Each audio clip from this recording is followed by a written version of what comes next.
អូសាតូ6ឆ្នាំ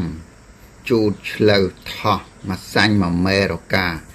ថ្ងៃច័ន្ទទី27មេសានេះឡើងខ្ពស់ត្រដែតពុកម៉ែបងប្អូនដែលកើតឆ្នាំទាំង6នេះ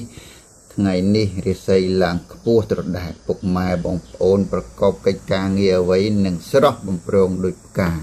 នឹងមានអ្នកជួយជ្រោមជ្រែងបើសិននេះកិច្ចការងារទូនាទីវិញត្រូវបានឡើងឋានៈចំពោះការរកស៊ីវិញកាក់កបទទួលលាភជ័យមែនទែន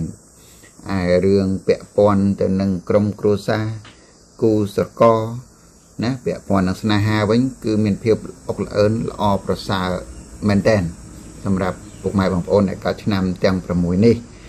ដូច្នេះពុកម៉ែបងប្អូនដែលកើតជូតឆ្លូវថោះមួយសាញ់មួយមេនិងរកាសូមទទួលពរជ័យទាំងអស់នេះហើយនឹងសូមចុច like ជួយ share និងជួយ subscribe ផងណាពុកម៉ែបងប្អូនទាំងគ្នា